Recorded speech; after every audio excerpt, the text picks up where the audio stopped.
Hello students, this is your tax educator CA Manisha Tejwani Kabra signing on from this particular side. तो जैसा कि आप और मैं जानते हैं कि हमारा जैन 2025 का रिजल्ट आ चुका है एंड वो स्टूडेंट्स जो किसी कारणवश इस पर्टिकुलर अटेम्प्ट में सक्सेसफुल नहीं हो पाए हैं, आपको बिल्कुल भी चिंता करने की ज़रूरत नहीं है because I am here to hold your hands for the taxation subject. बच्चों ने काफ़ी सारे कमेंट करे, काफ़ी सारे टेक्स्ट इंस्टाग्राम पे, बहुत सारे बच्चों के डाउट्स थे कि मैम हमने आपके चाणक्य नीति लेक्चर्स फॉर इनकम टैक्स जो थे उनको रेफ़र किया था, क्या अभी भी उन लेक्चर्स को हम रेफ़र कर सकते हैं? तो मैं ये वीडियो आपके लिए रिकॉर्ड कर रही हूँ आपको ये बताने के लिए कि if you have referred the Chanakya नीति लेक्चर्स जो जनवरी 2025 अटेम्प्ट के लिए रेलिवेंट थे, आप अभी भी उनको देख सकते हैं क्या? द आंसर इज इस लेक्चर में मई 2025 अटेम्प्ट के लिए जो अटेम्प्ट अब आने वाला है फॉर मई 2025, जो भी आपके इनकम टैक्स के अमेंडमेंट्स हैं, मैं इस लेक्चर में उन सारे अमेंडमेंट्स को कवर करने वाली हूं. तो अगर आप चाणक्य नीति लेक्चर रेफर कर रहे थे और उन लेक्चर्स के साथ साथ आप ये अमेंडमेंट लेक्चर कर लोगे तो आपका अपडेटेड इनकम टैक्स पूरा जो है for your respective attempt ready हो जाएगा. आपको अलग से अमेंडमेंट्स देखने की जरूरत नहीं है. आपको पहले तो पता ही था कि चीज क्या है. नाउ ये almost half an hour to maximum 1 hour का लेक्चर रहेगा जहां पे अगर आपने मेरे साथ अमेंडमेंट कर लिए so you will be all done and dusted for all the income tax amendment for the upcoming attempt. तो ये ही चीज और डिटेल में बात करते हैं इसके बारे में बिना किसी देरी के. Let's get started. Okay, so now let's discuss the amendments. Right now, जब आपने जनवरी 2025 का अटेम्प्ट दिया था बेटा, आपके लिए एक दूसरा फाइनेंस एक्ट एप्लीकेबल था for the upcoming May 2025 and onwards attempt. हमारे लिए जो रेलेवेंट फाइनेंस एक्ट होने वाला है वो कौन सा है? We have the finance act 2024. तो नया फाइनेंस एक्ट है, तो ये नया फाइनेंस एक्ट अपने साथ लेकर आया है काफी सारे चेंजेस.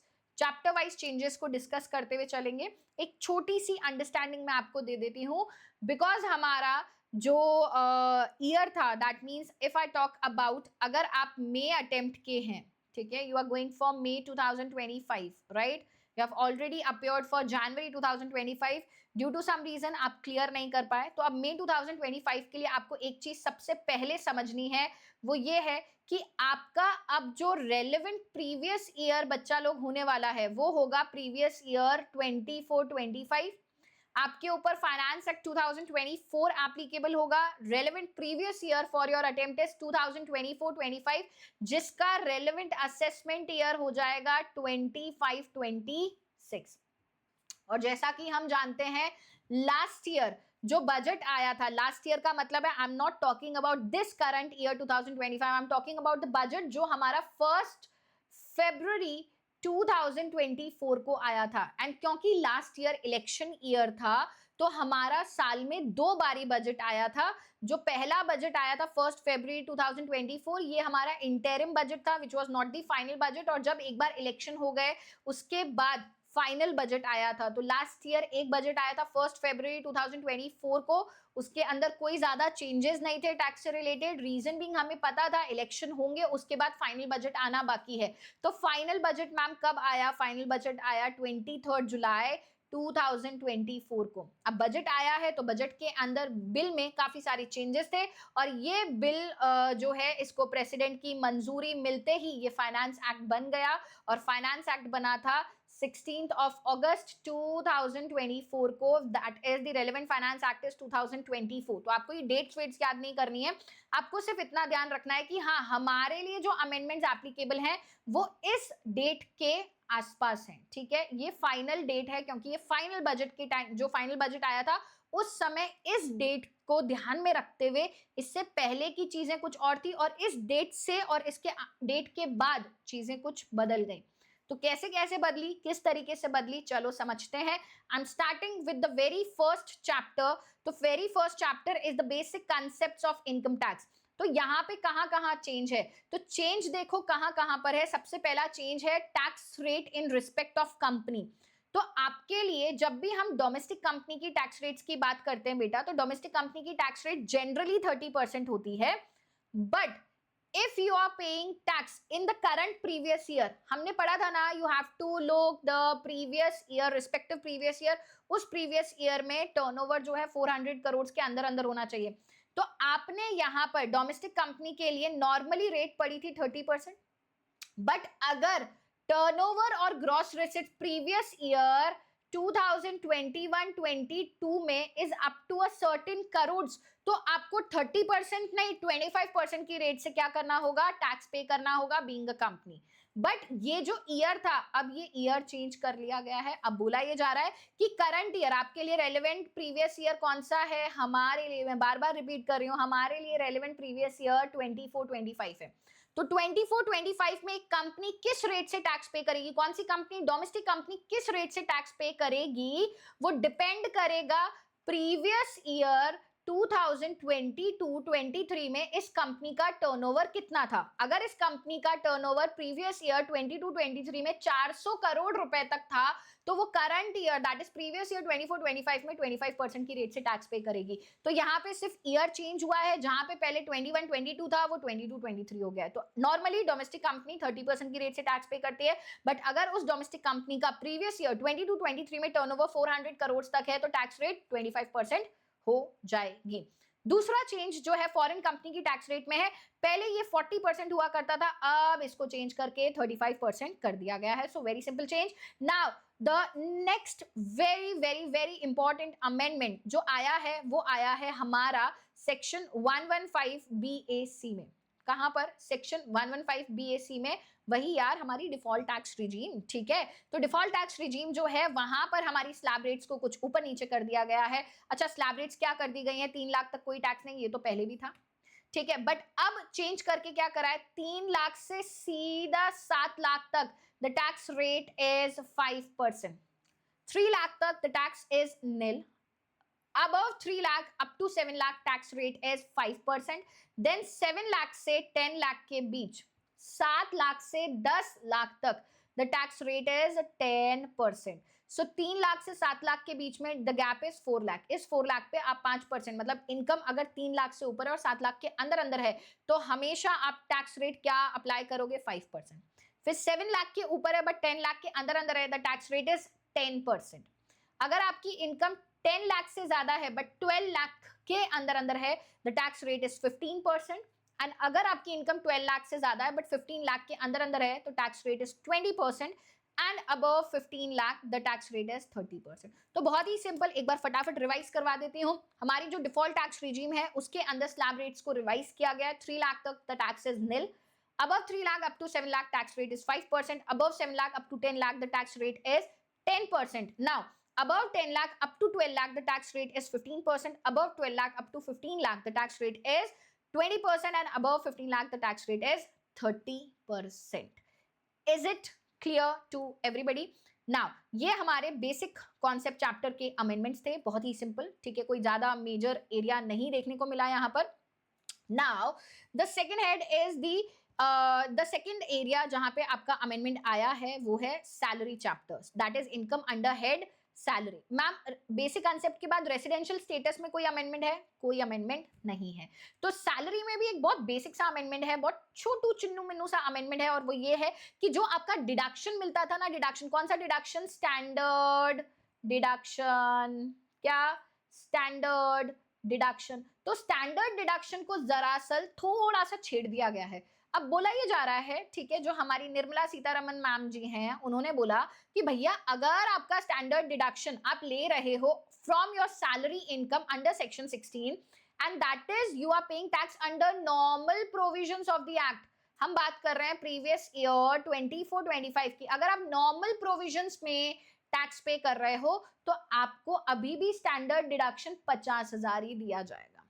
बट अगर आप डिफॉल्ट टैक्स रिजीम में टैक्स पे कर रहे हो, तो सैलरी के अगेंस्ट आपको जो स्टैंडर्ड डिडक्शन मिलेगा वो 50,000 नहीं रहेगा, क्योंकि स्टैंडर्ड डिडक्शन ही तो इकलौता डिडक्शन था जो डिफॉल्ट में भी अवेलेबल होता था एंड नॉर्मल प्रोविजंस में भी अवेलेबल था। तो अभी भी दोनों में अवेलेबल है, but normal provision that is old tax regime में अभी भी 50,000 है, बट डिफॉल्ट टैक्स रिजीम में इसको बढ़ा करके कर दिया गया है 75,000 रुपए। So what is amendment? Standard deduction increase हो गया 50,000 से 75,000 रुपए तक under default tax. That's the only basic amendment under the head salary. Now salary के बाद आता है आपका house property chapter. House property chapter में कोई भी अमेंडमेंट नहीं है, ठीक है मैम? नहीं है, बिल्कुल भी नहीं है, ठीक है। चलो the next point is income under head profit and gains from business and profession.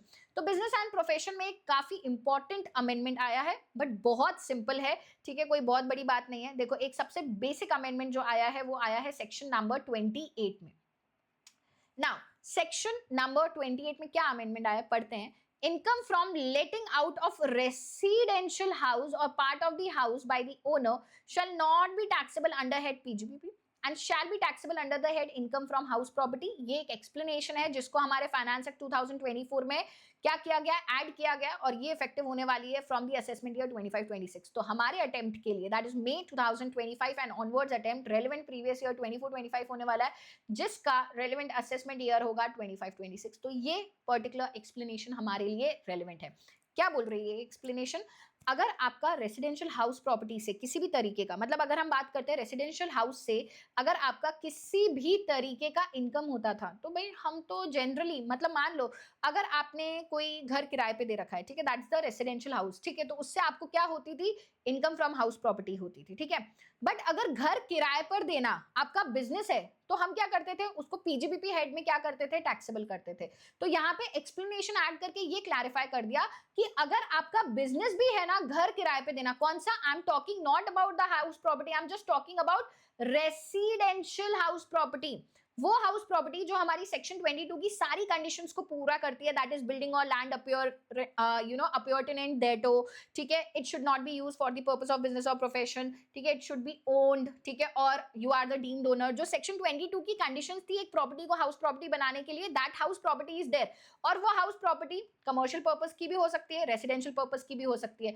But अगर हाउस प्रॉपर्टी को रेंट पे देना आपका बिजनेस है, तो नॉर्मली हम उसको पीजीबीपी हेड में टैक्सेबल करते थे, बट इस एक्सप्लेनेशन ने क्लियर कर लिया अगर हाउस प्रॉपर्टी आप रेंट पे दे रहे हो और वो हाउस प्रॉपर्टी अगर रेसिडेंशियल है, तो नाउ उस हाउस प्रॉपर्टी को रेंट पे देना भले आपका बिजनेस होगा, बट उसकी इनकम आप हाउस प्रॉपर्टी हेड में ही चार्जेबल टू टैक्स करोगे, it will not be taxable under the head PGBP.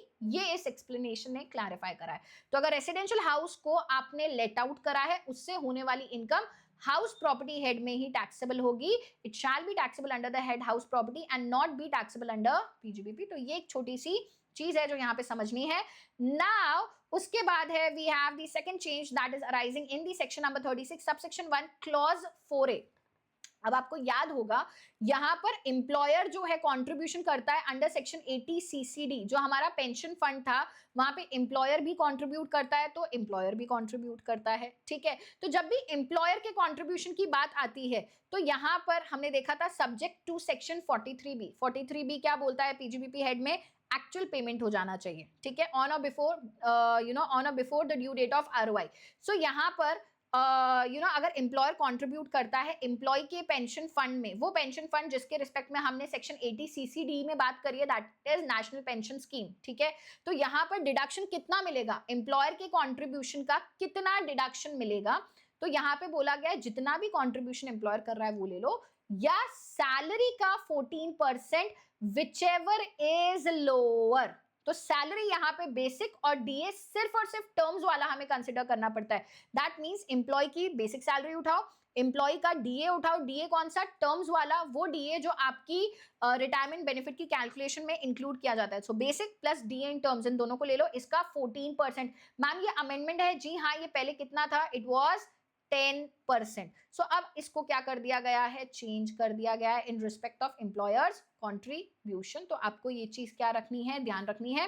PGBP head में अगर एम्प्लॉयर एम्प्लॉय के पेंशन फंड में कंट्रीब्यूट कर रहा है, तो उसको डिडक्शन कितना मिलेगा, as per section 36 subsection 1 clause 4A deduction होगा जितना भी एम्प्लॉयर कंट्रीब्यूट कर रहा है, या 14% of salary, salary is basic plus DA terms वाला। अब जितना एम्प्लॉय ने कंट्रीब्यूट करा है, या 14% of salary whichever is less, उतना इस सेक्शन के तहत उसको डिडक्शन मिल जाएगा। किसको, एम्प्लॉयर को, under the PGBP head. Okay, the next very important amendments, जब हम पीजीबीपी हेड के अमेंडमेंट्स की बात कर रहे हैं, तो ये सबसे ज्यादा इंपॉर्टेंट है और बहुत ज्यादा प्रोबेबल है कि लिमिट में चेंज आया है, तो might be you get one और दी अदर क्वेश्चन, और आपका जो कंपल्सरी क्वेश्चन हो सकता है वहां पे कोई छोटा एडजस्टमेंट आ सकता है, एमसीक्यू में आ सकता है, इंपॉर्टेंट है, ठीक है। तो section 40 B, limit of remuneration to partners, हमने पार्टनर्स का रेम्यूनरेशन पढ़ा था, राइट।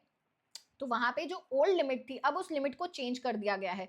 तो जो भी आपके बुक प्रॉफिट्स होते हैं, ठीक है, जो भी आपके बुक प्रॉफिट्स होते हैं उसके जो पहले 6 लाख बुक प्रॉफिट्स हैं, पहले यहाँ पे क्या हुआ करता था, यहाँ पे पहले 3 लाख रुपीज हुआ करता था, राइट, कि पहले 3 लाख रुपए पे 1.5 लाख रुपए या 90% of the book profit whichever is higher, ठीक है। तो अब उसकी जगह हमने इसको कर दिया है कि पहले 6 लाख रुपए जो बुक प्रॉफिट है, ठीक है, book profit means allowing all the deductions except the remuneration to the partner. तो जो भी आपका बुक प्रॉफिट है, पहले 6 लाख के बुक प्रॉफिट्स पे या तो 3 लाख रुपए या 90% of book profits whichever is higher. क्या बोला मैंने, या तो 3 लाख रुपए या 90% of book profits whichever is higher.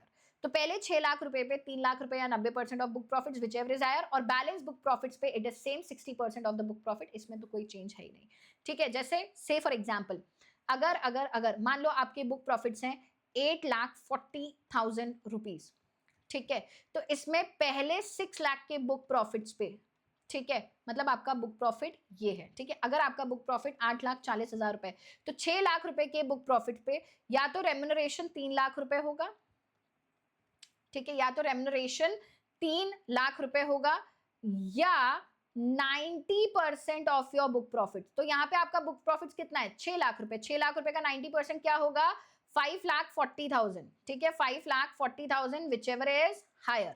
तो विच एवर इज हायर से आपका ये लिमिट निकल गया यहाँ पे, दैट इज आपका अमाउंट कितना आ रहा है, 5,40,000। Now your balance book profit is, भाई 8,40,000 में से पहले 6 लाख पे हमने निकाल लिया, दैट मीन्स बचे 2,40,000 रुपीज। अच्छा, ये 2,40,000 रुपीज का how we will do the calculation, we will take 2,40,000 पे बचे हुए बैलेंस बुक प्रॉफिट्स का 60%, so this is coming as 1,44,000। तो आपकी लिमिट आ गई रेम्यूनरेशन की कितनी, your limit of remuneration is 6,84,000।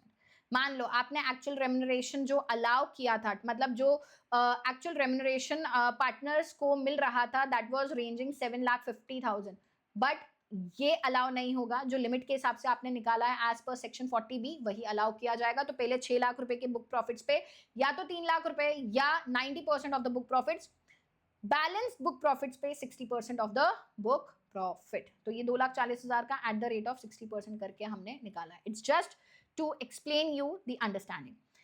Now let's get forward with the very important area, और ये very important area है about the income under the head capital gain. अब कैपिटल गेन ने लोगों को बहुत परेशान कर रखा है, ठीक है, परेशान होने की बात नहीं है, चीजें सिंपल है, सिर्फ बहुत ध्यान से आप सुनते जाइएगा, ठीक है।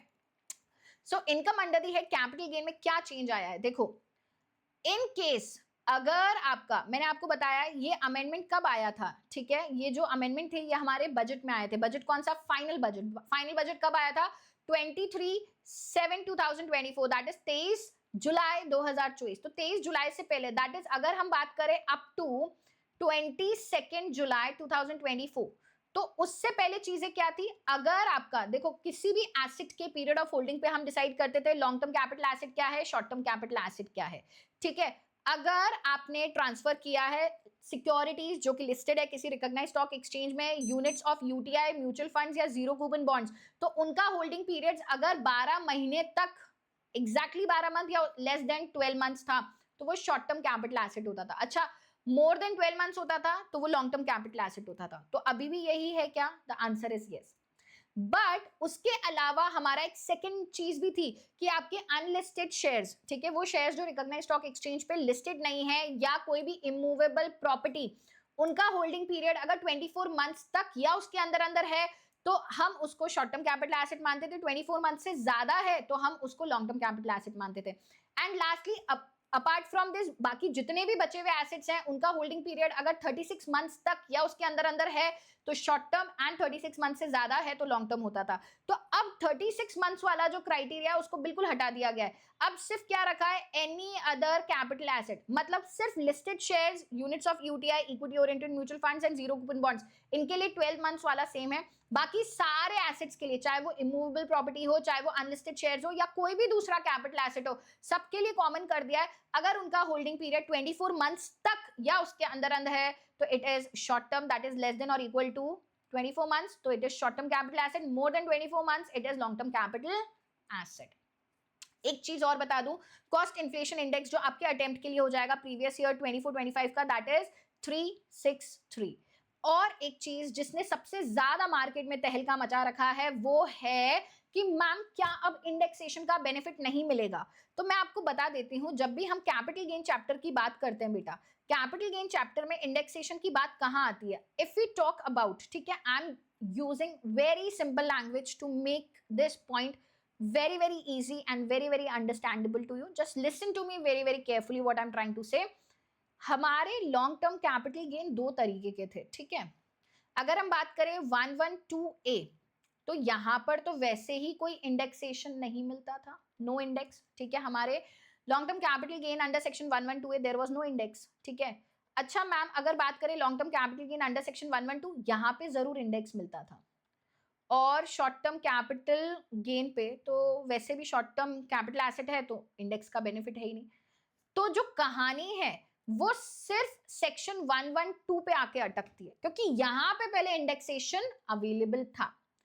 तो अब क्या हुआ है, जो हमारी फाइनल बजट की डेट थी ना, दैट इज 23 जुलाई 2024, उसके बाद कोई भी लॉन्ग टर्म कैपिटल गेन, कौन सा वाला, ऑब्वियसली 112 वाला, क्योंकि 112A में तो इंडेक्सेशन का बेनिफिट मिलता नहीं है, ठीक है. तो अगर आपने on or after that is 23 July 2024 या उसके बाद किसी भी तरीके का लॉन्ग टर्म कैपिटल एसेट अगर आपने ट्रांसफर करा और उस पर पहले इंडेक्सेशन का बेनिफिट अवेलेबल था, तो अब वो इंडेक्सेशन का बेनिफिट अवेलेबल नहीं होगा. That is no indexation benefit is available on long term capital gain on transfer of any capital asset taking place on or after this. अब इस चीज को और अच्छे से समझने के लिए मैं आपको एक चीज समझा देती हूं, ठीक है. सो व्हाट डज इट से, टैक्स रेट्स में चेंजेस हैं, ठीक है. ये इंडेक्सेशन की बात को और इलैबोरेटेड मैनर में मैं आपको समझाती हूं, बट पहले हम क्या समझ लेते हैं, पहले हम समझ लेते हैं हमारी टैक्स रेट्स जिन पे चेंज आया है.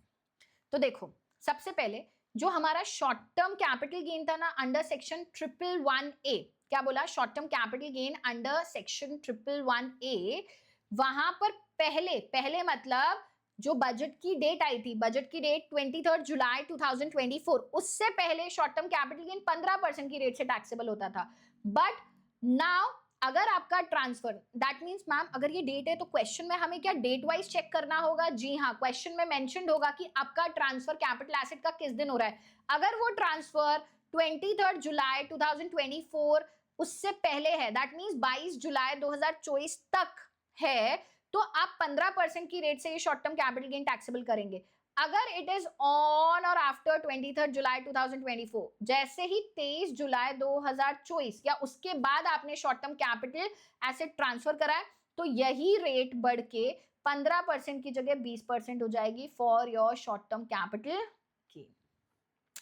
इसी तरीके से जो हमारा long term capital gain under section 112 है, आपको याद है 1 लाख के ऊपर 10% की रेट से टैक्सेबल होता था. तो ये जो 1 लाख की लिमिट है ना, ये relevant previous year, that is previous year 24-25 के लिए ऑल टुगेदर बढ़ा दी गई है, चाहे बजट की डेट से पहले हो या बजट की डेट के बाद हो. अगर आपने किसी भी तरीके का long term capital gain, that is equity oriented shares, units of mutual funds, ठीक है, जीरो कूपन बॉन्ड्स, जो हमारे 112A के जो स्पेसिफाइड एसेट्स थे, ठीक है, जो लॉन्ग टर्म कैपिटल गेन वाले स्पेसिफाइड एसेट्स थे अंडर सेक्शन 112A, उनके लिए अब आपको चाहे बजट डेट से पहले आप ट्रांसफर करो, बजट डेट के बाद आप ट्रांसफर करो, एक चीज कॉमन है. और वो चीज कॉमन क्या है, वो ये है कि दोनों ही जगह पे आपको जो लिमिट है, इनहैंस्ड एग्जेम्पशन लिमिट मिलेगी. पहले 1 लाख थी, इसको बढ़ा करके 1,25,000 कर दी गई है, ठीक है. बट अब डिफरेंस क्या है, डिफरेंस ये है कि अगर बजट डेट से पहले आपने आपके specified long term capital asset under section 112A उनको ट्रांसफर करा है, तो बजट डेट से पहले that is before 23 July 2024 rate 10% रहेगी, ठीक है. बट जैसे ही बजट आया उस दिन से और उसके बाद इसी रेट को बढ़ा करके 12.5% कर दिया गया है, राइट. उसी तरीके से long term capital gain under section 112 वाला, जहां पर अगर बजट डेट से पहले बात करें तो ये कैपिटल गेन 20% की रेट से टैक्सेबल होता था विथ इंडेक्स। यहाँ पे इंडेक्स क्या था, अवेलेबल था। इस बजट डेट से पहले याद रखना हर चीज पे आप इंडेक्सेशन करोगे। बट जैसे ही बजट आया तो budget date that is 23 July 2024 और उसके बाद अब ये लॉन्ग टर्म कैपिटल गेन भी 12.5% की रेट से टैक्सेबल होगा। और इसके लिए रेफर नोट करने के लिए बोला गया है कि 23 जुलाई 2024 और उसके बाद इंडेक्सेशन का बेनिफिट नहीं मिलेगा। बट एक केस है जहां पे इंडेक्सेशन 23 जुलाई 2024 के बाद भी मिलता रहेगा। सिर्फ एक एक्सेप्शन है इसका, फॉर सेक्शन 112, सिर्फ और सिर्फ हमारे इंडिविजुअल और एचयूएफ, ठीक है, उनके लिए ये ऑप्शन दिया है कि उनके पास ऑप्शन है कि वो टैक्स पे कर सकते हैं ओल्ड टैक्स रेट से एंड इंडेक्सेशन फैसिलिटी अवेल कर सकते हैं। मतलब अब 23 जुलाई 2024 एंड ऑनवर्ड्स आपको इंडेक्सेशन का बेनिफिट नहीं मिलेगा। बट हमारे इंडिविजुअल और एचयूएफ के पास अभी भी ऑप्शन है कि वो पुरानी रेट से टैक्स पे कर सकते हैं और साथ ही साथ इंडेक्सेशन का बेनिफिट्स भी ले सकते हैं। कब, अगर उनका ये लॉन्ग टर्म कैपिटल गेन जो आ रहा है ये किस एसेट से आ रहा है, it is coming from land और building, that means we are talking about अगर इन्होंने किसी भी तरीके का इमूवेबल प्रॉपर्टी ट्रांसफर करा है। ट्रांसफर आप कर रहे हो, ट्रांसफर कब करा है, आफ्टर और we can say on or after, या तो 23 जुलाई को ट्रांसफर करा है या 23 जुलाई के बाद कभी भी 23 जुलाई 2024 के बाद आप ट्रांसफर कर रहे हो, अभी भी आपको इंडेक्सेशन का बेनिफिट मिलने का ऑप्शन हमने अवेलेबल करा है। किसके लिए, सिर्फ इंडिविजुअल्स और एचएफ के लिए, ओनली व्हेन उन्होंने ये जब इंडिविजुअल इमूवेबल प्रॉपर्टी एक्वायर करी थी वो इस बजट डेट से पहले की होनी चाहिए। मैम वापस बताओ, देखो हमारा जो शॉर्ट टर्म कैपिटल गेन है वो budget date that is 23 July 2024 से पहले 15% की रेट से टैक्सेबल था और 23 जुलाई 2024 के बाद 23 जुलाई 2024 और उसके बाद अब ये 20% की रेट से टैक्सेबल होगा। तो मैम क्या हमें क्वेश्चन में डेट्स मेंशन होगी, बहुत क्लियरली मेंशन होगी। आपका जो long term capital gain under section 112A था, चाहे बजट डेट से पहले हो बाद में हो, एग्जेम्पशन लिमिट को 1 लाख से बढ़ा के 1,25,000 कर दिया गया है। बजट डेट से पहले रेट इज 10%, बजट डेट को और उसके बाद rate is 12.5%। Long term capital gain under section 112 budget date से पहले ये लॉन्ग टर्म कैपिटल गेन 20% की रेट से टैक्सेबल था, इंडेक्सेशन अवेलेबल था। अच्छा, on or after 23 July 2024 long term capital gain 12.5% की रेट से टैक्सेबल हो जाएगा बिना इंडेक्सेशन के। बट इसके लिए नोट है, एक ही एक्सेप्शन है, अगर कोई इंडिविजुअल और एचयूएफ इमूवेबल प्रॉपर्टी ट्रांसफर कर रहा है बजट डेट को या उसके बाद दैट इज ऑन 23 जुलाई 2024 और आफ्टर, तो इस इंडिविजुअल और एचयूएफ के पास ऑप्शन है वो पुरानी रेट से जो अपना कैपिटल गेन है वो पे कर सकता है एंड इंडेक्सेशन का बेनिफिट ले सकता है। शर्त सिर्फ इतनी सी है कि जो एसेट आपने ट्रांसफर करा है वो लैंड या बिल्डिंग या बोथ होना चाहिए, दैट इज इमूवेबल प्रॉपर्टी होनी चाहिए। ट्रांसफर भले आप 23 जुलाई 2024 या उसके बाद कर रहे हो, बट इसको आपने क्या करा था, अक्वायर 23 जुलाई 2024 से पहले किया होना चाहिए। मतलब एक्विजिशन पहले था, ट्रांसफर बजट डेट को या उसके बाद कर रहे हो, तो अभी भी सिर्फ इंडिविजुअल और एचयूएफ को इंडेक्सेशन का बेनिफिट अवेलेबल है, बाकी किसी एसेट पे इंडेक्सेशन का बेनिफिट अवेलेबल नहीं होगा। सिर्फ और सिर्फ लैंड और बिल्डिंग और both that is immovable property पर है। Is it clear? तो लगता बहुत ज्यादा क्रिटिकल है but it is very very simple. Now moving on with the next very important area and that is the buyback area. ठीक है, अब ये बायबैक एरिया जो है ना बच्चे थोड़ा सा हल्के में ले रहे थे, that is section number 46A। ना बायबैक मतलब जब कंपनी अपने ही शेयर होल्डर से अपने ही शेयर्स को बायबैक कर देती है, तो इसका ट्रीटमेंट हमने सेक्शन 46A में समझा था। अब इस ट्रीटमेंट में कुछ चेंज आ गया और ये ट्रीटमेंट का जो चेंज आया है ये भी एक डेट के रिस्पेक्ट में आया है। तो क्या डेट है, चलो समझते हैं। नाउ ये sale consideration cost of acquisition I have taken the same table. ठीक है, तो आपको ये जो शीट है, अच्छा मैं बता देती हूँ कि मैं आपके लिए अमेंडमेंट लेक्चर प्रोवाइड कर रही हूँ, तो जो भी अमेंडमेंट्स मैं डिस्कस कर रही हूँ इसका जो शीट है आपको विश्वास सीए के टेलीग्राम चैनल पे मिल जाएगा। तो अगर आप यूट्यूब पे लेक्चर देख रहे हैं तो आपको नोट्स अवेलेबल करवा दिए जाएंगे इन द टेलीग्राम चैनल। ठीक है, so do join and have this particular notes with you ताकि आप रिवाइज अच्छे से कर पाए। चलो, अगर आप बायबैक कर रहे हैं, ठीक है, एज पर सेक्शन 64A, तो टैक्स ट्रीटमेंट के ऊपर बात की जा रही है। देखो अब टैक्स ट्रीटमेंट क्या बोल रहा है, बायबैक ऑफ शेयर्स लिस्टेड या अनलिस्टेड बाय डोमेस्टिक कंपनी। जब भी एक डोमेस्टिक कंपनी बायबैक करती है बेटा, तो हमने देखा था डोमेस्टिक कंपनी किस रेट से टैक्स पे करती है, 20% तो tax, 12% mandatory surcharge and 4% cess. मतलब अगर डोमेस्टिक कंपनी, चाहे वो लिस्टेड हो अनलिस्टेड हो, अगर कोई डोमेस्टिक कंपनी अपने ही शेयर्स को बायबैक करेगी तो कैपिटल गेन जो लगता था वो किसके हाथ में लगता था, वो कंपनी के हाथ में टैक्सेबल होता था। ठीक है, सो बायबैक जो है वो कंपनी के हाथ में टैक्सेबल होता था। कंपनी अगर टैक्स पे कर रही है तो शेयर होल्डर के हाथ में क्या था, एग्जेम्प्ट था। ठीक है, ऐसे ही बायबैक अगर company other than domestic company के अलावा कोई बायबैक कर रही है तो कंपनी के हाथ में कोई टैक्स लायबिलिटी नहीं आती थी, शेयर होल्डर के हाथ में 46A के तहत वो टैक्सेबल था। और इसी तरीके से अगर बायबैक आप स्पेसिफाइड सिक्योरिटीज का कर रहे हो, that is other than shares by any company, तो शेयर होल्डर के हाथ में अगेन टैक्सेबल था, कंपनी के हाथ में कोई टैक्स लायबिलिटी नहीं आती थी। ठीक है, तो ये तो हुआ जो पहले होता था। अब चेंज क्या आया है, चेंज ये आया है अगर बायबैक इस डेट को या उसके बाद होता है तो चेंज आया है। डेट क्या है, 1 अक्टूबर 2024 एंड ऑनवर्ड्स। अगर कोई भी डोमेस्टिक कंपनी 1 अक्टूबर 2024 या उसके बाद के पीरियड में अपने ही शेयर्स को बायबैक करती है, कौन सी कंपनी, डोमेस्टिक कंपनी, तो क्या होगा, क्या कंपनी टैक्स पे करेगी, द आंसर इज नो। मतलब मैम हमारे अटेम्प्ट के लिए रेलेवेंट प्रीवियस ईयर 24-25 है, अगर बायबैक 1 अक्टूबर 2024 से पहले पहले हो रहा है तब तो ये सेम प्रोविजन लगेगा जहां पे टैक्सेबिलिटी कंपनी के हाथ में इफेक्टिव रेट 23.296% की रेट से आएगी। बट अगर आपका बायबैक होता है 1 अक्टूबर 2024 या उसके बाद, तो अब कंपनी टैक्स पे नहीं करेगी on this buyback if it takes place on or after 1 October 2024। दो मैम अगर कंपनी बायबैक करती है, कंपनी बायबैक पे टैक्स नहीं पे करेगी तो फिर ट्रीटमेंट क्या होगा, वही तो समझना है। देखो, however, exemption shall not apply with respect to any buyback of shares by a company on or after and in computing capital gain on such buyback, the value of consideration received by the shareholder shall deemed to be nil. Note, amount received on buyback shall be taxable as deemed dividend in hands of shareholder.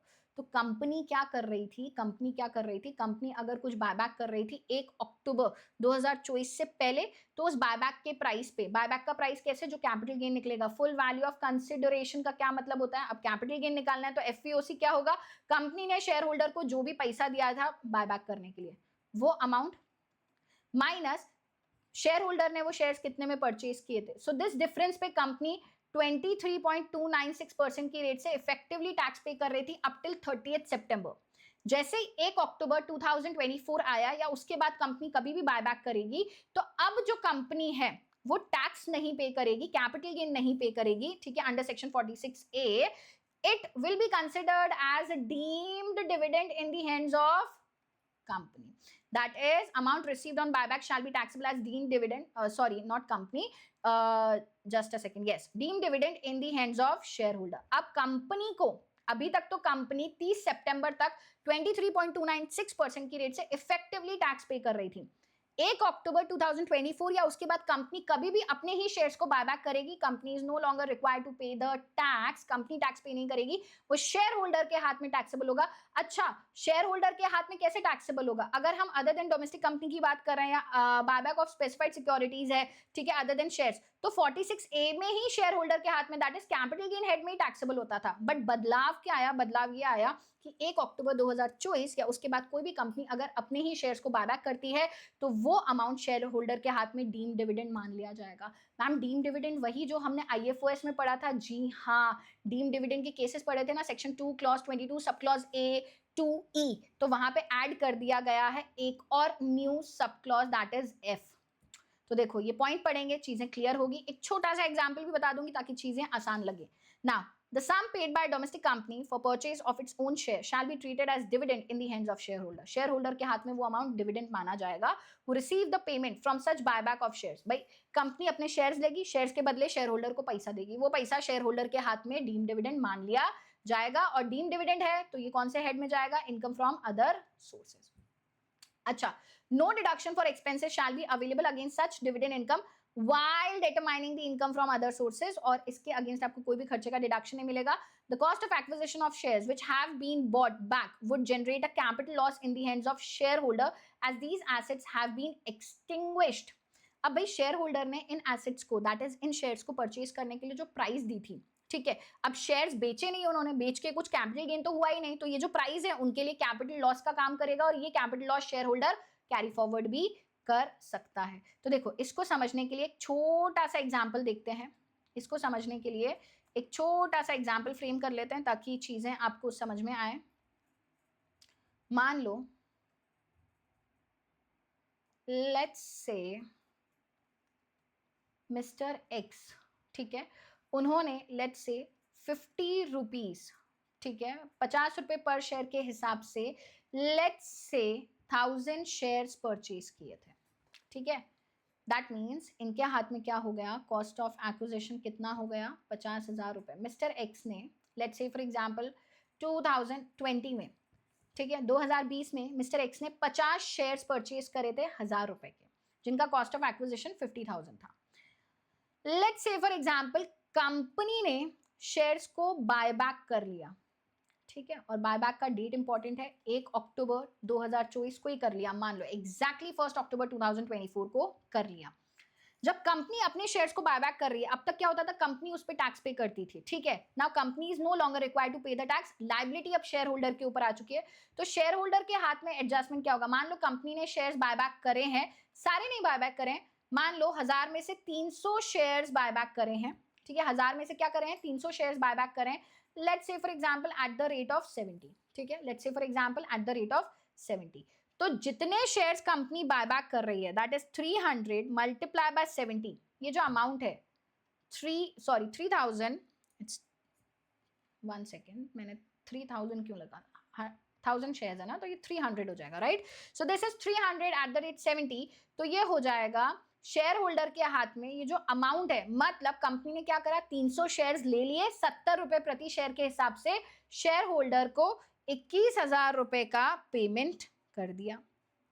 तो ये 21,000 रुपए share holder के हाथ में deem dividend माने जाएंगे और ये income from other sources head में टैक्सेबल हो जाएंगे, ठीक है, टैक्सेबल हो जाएंगे। अब दूसरा एडजस्टमेंट क्या होगा, अरे भाई ये 300 जो शेयर्स थे शेयर होल्डर के, ये एसेट्स, ये 300 शेयर्स तो शेयर होल्डर के लिए क्या हो गए, खत्म हो गए, ठीक है, इस पे पैसा लगाया था, क्या इन शेयर से कुछ रिटर्न आया, अरे मैम रिटर्न आया तो सही 21,000 रुपए, बट ये रिटर्न बेटा आईएफओएस में डीम डिविडेंड मान लिया गया है ना। तो ये 300 शेयर्स की कॉस्ट क्या पड़ी थी इस शेयर होल्डर को, ये कॉस्ट पड़ी थी, मान लो ये 300 शेयर्स इसने तो अक्वायर करे थे 50 रुपए प्रति शेयर में 2020 में, ठीक है, 50 रुपए प्रति शेयर में।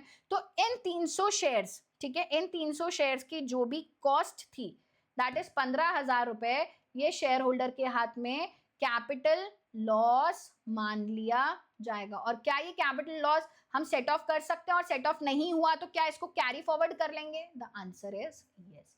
सो इन क्रक्स, इन नटशेल क्या होगा, अगर कोई कंपनी अपने ही शेयर्स को बायबैक कर रही है, that is domestic company on or after 1 October 2024, so now company tax pay नहीं करेगी, शेयर होल्डर के हाथ में वो बॉट बैक अमाउंट क्या माना जाएगा, डीम डिविडेंड माना जाएगा, आईएफओएस हेड में टैक्सेबल होगा।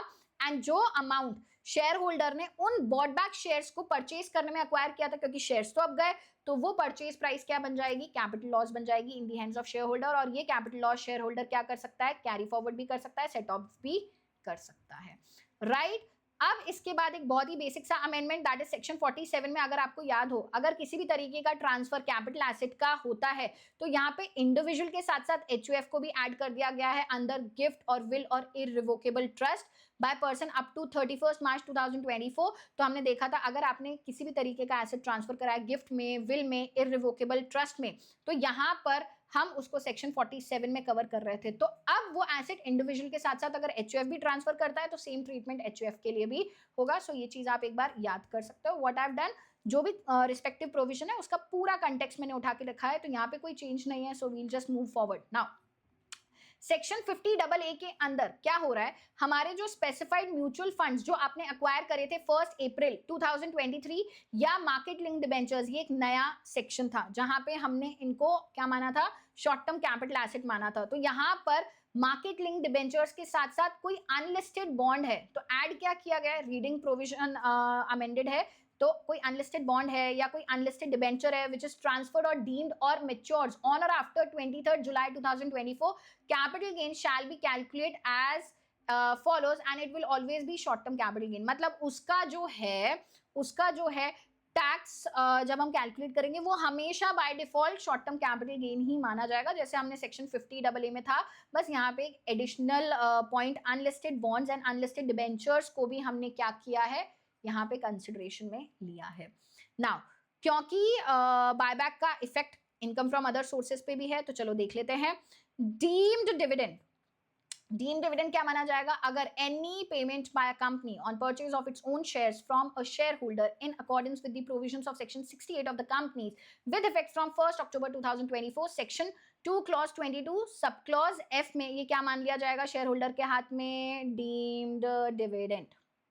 नाउ आपको याद हो फैमिली पेंशन का डिडक्शन मिलता था अंडर सेक्शन 57, तो पहले जो डिडक्शन था नॉर्मली क्या था, 15,000 रुपए या 1/3 of the family pension received, which ever is less, ठीक है। अब अगर आप डिफॉल्ट टैक्स रिजीम के अंदर हैं तो आपको ये डिडक्शन अंडर सेक्शन 57 कितना मिलेगा, 15,000 की जगह आपको 25,000 कंसिडर करना है। दैट मींस डिफॉल्ट अगर है तो you do not have to consider 15,000, 25,000 और 1/3 of the family pension received, whichever is less उतना डिडक्शन आपको मिल जाएगा। सो बहुत ही सिंपल, बहुत ही डायरेक्ट। नाउ मैम आपने सैलरी कर लिया, हाउस प्रॉपर्टी में कोई अमेंडमेंट नहीं है, पीजीबीपी कर लिया, कैपिटल गेन कर लिया, अदर सोर्सेस कर लिया। अब आगे चलते हैं, क्या मैम क्लबिंग और सेट ऑफ में कोई अमेंडमेंट है, there is no, absolutely no amendment. Now clubbing और सेट ऑफ के बाद आ जाते हैं डिडक्शंस चैप्टर पे। So deductions from gross total income, now यहाँ पे भी एक नेग्लिजिबल अमेंडमेंट है, ठीक है, कोई बहुत ज्यादा इंपॉर्टेंट नहीं है, बट स्टिल देखते हैं। Employer's contribution to pension scheme under section 80 CCD subsection 2।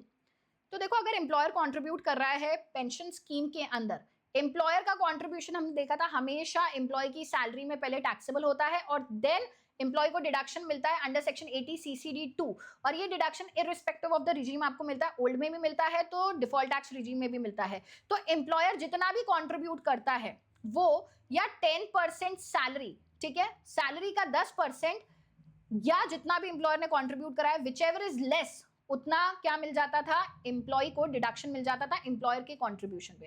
पहले तो एम्प्लॉयर का कंट्रीब्यूशन सैलरी में ऐड किया जाता है, फिर डिडक्शन मिलता है 80 CCD सबसेक्शन 2 दोनों ही रिजीम में। तो जितना भी एम्प्लॉयर ने कंट्रीब्यूट करा है या 10% of salary, whichever is less, employee को एम्प्लॉयर के कंट्रीब्यूशन पे डिडक्शन मिलेगा, राइट। अब ये 10% की जगह 14% हम मानते थे इन केस जहां पर कंट्रीब्यूशन जो एम्प्लॉयर कर रहा है वो सेंट्रल गवर्नमेंट या स्टेट गवर्नमेंट है।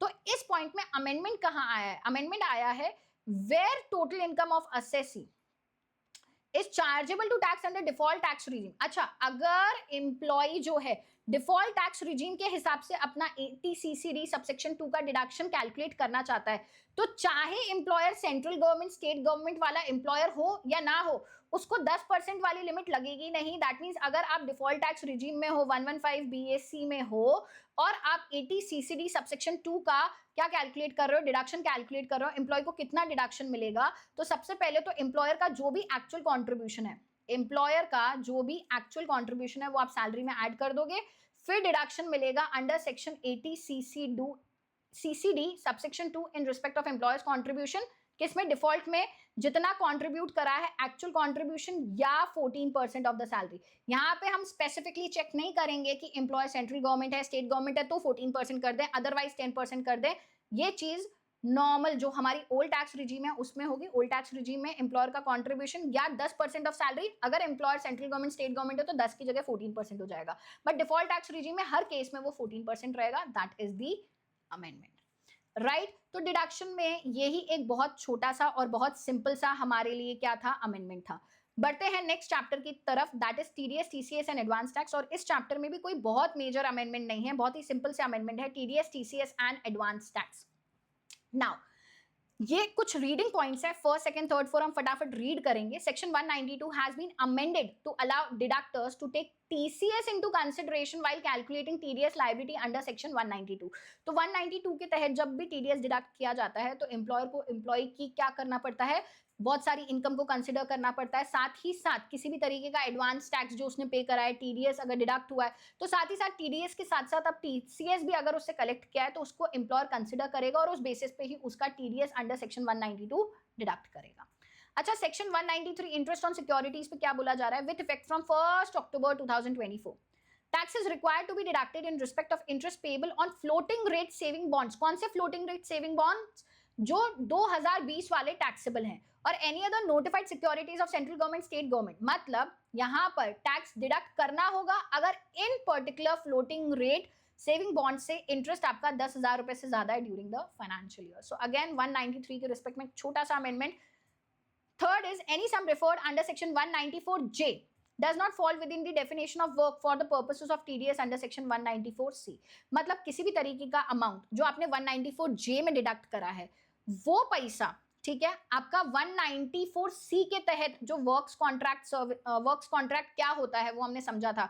तो कोई भी चीज अगर 194J में फॉल कर रही है, वो TDS 194C के लिए डिडक्ट करते वक्त वर्क्स जो डेफिनेशन थी वर्क कॉन्ट्रैक्ट क्या होता है उसकी डेफिनेशन में वो अमाउंट फॉल नहीं करेगा. Again a reading area.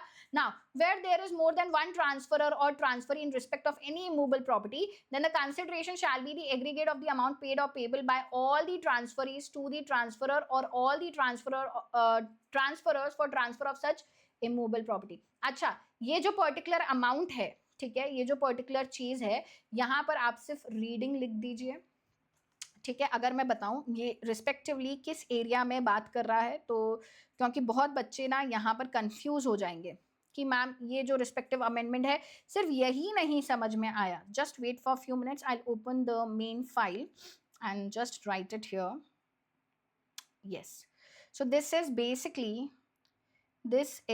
Basically introduced. One second.